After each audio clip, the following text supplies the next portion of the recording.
Hello hi అండి, అందరికీ నమస్తే అండి. నేను ఈరోజు కొబ్బరి పుదీనా చట్నీ చేస్తున్నా. ఎలా చేయాలో మీకు చేసి చూపిస్తాను. కొబ్బరి, పచ్చిమిరపకాయలు, పుదీనా, టమాటా, కొద్దిగా 2 రూపాయలు చింతపండు వేసాను. మొత్తం మనం ఫ్రై చేసుకొని పచ్చడి చేద్దాం. ఇప్పుడు ఎలా చేయాలో చూపిస్తాం. ఇప్పుడు మనం స్టవ్ ముట్టించాను, కడాయి పెట్టాను, ఆయిల్ వేస్తున్నా, ఫ్రై చేసుకుందాం. కొబ్బరి ఫ్రై చేసుకొని చేద్దాం.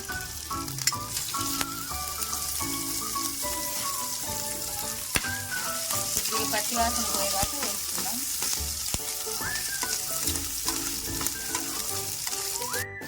అంతే అండి, మీరు తీసేసి నేను పచ్చిమిర్చి వేసుకున్నాం.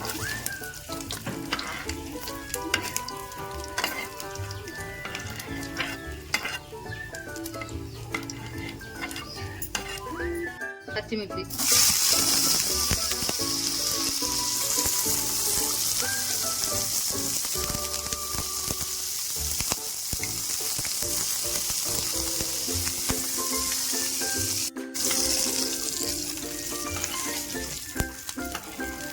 పచ్చిమిర్చి ఫ్రై తీసేసాము.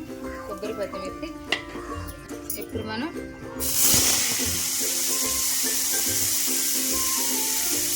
పుదీనా, కరివేపాకు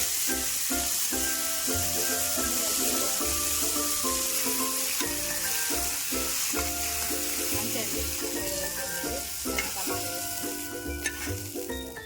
ఆయిల్ వేద్దాం. ఆయిల్ సరిపోలేదు, టమాటాలు వేద్దాం. టమాటా ఒక 2 రూపాయలు చింతపండు వేసి అందులోనే ఆయిల్ వేసేస్తున్నాం.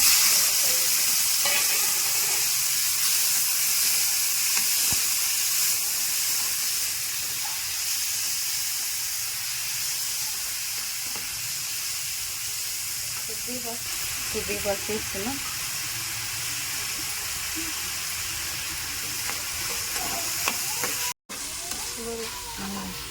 మగ్గిపోయిన టమాటాలు కూడా ఇప్పుడు మనం తీసేద్దాం. నేను కూడా తీసి మనం మిక్సీ జార్ తీసుకొని మిక్సీ జార్లో వేసుకొని గ్రైండ్ చేద్దాం. పచ్చడి ఎలా చేయాలో చూస్తున్నాం.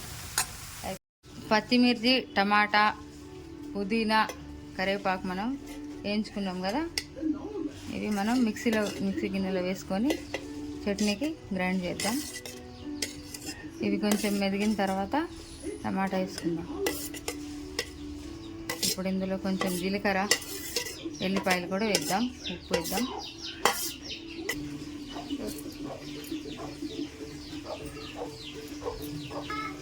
జీలకర్ర,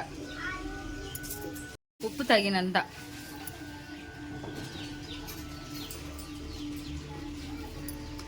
గ్రైండ్ చేసుకొని వస్తాం. ఇప్పుడు పుదీనా, కొబ్బరి, పచ్చిమిర్చి అచ్చపచ్చ గ్రైండ్ అయింది. ఇప్పుడు ఇందులో టమాటా వేసుకుంటున్నాం. ఈ మిక్సీలో వేసాను కదా గిన్నెలో, ఇప్పుడు గ్రైండ్ చేసుకుందాం. కొంచెం ఇందులో గుజ్జు ఉంది కదా, కొంచెం కడిగి వేస్తున్నా.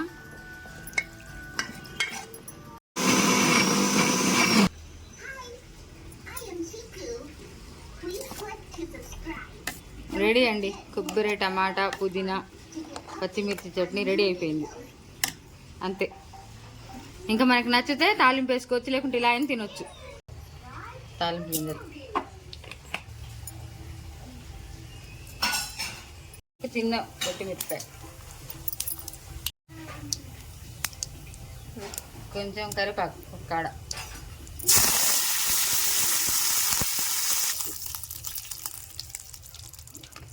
ఇప్పుడు మనం తాలింపు వేసేద్దాం. స్టవ్ కట్టేసి తాలింపు వేసేద్దాం. రెడీ పచ్చడి. మీకు నచ్చితే లైక్ చేయండి, కామెంట్ చేయండి. మీరు కూడా ట్రై చేసి చూడండి. చాలా బాగుంటుంది. రోటీలకి, అన్నంలోకి, ఇడ్లీ, దోశకి అన్నిటికీ బాగుంటుంది.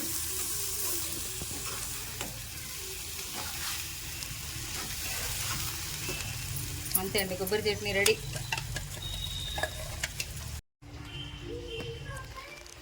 సూపర్ అండి చట్నీ, కొబ్బరి చట్నీ.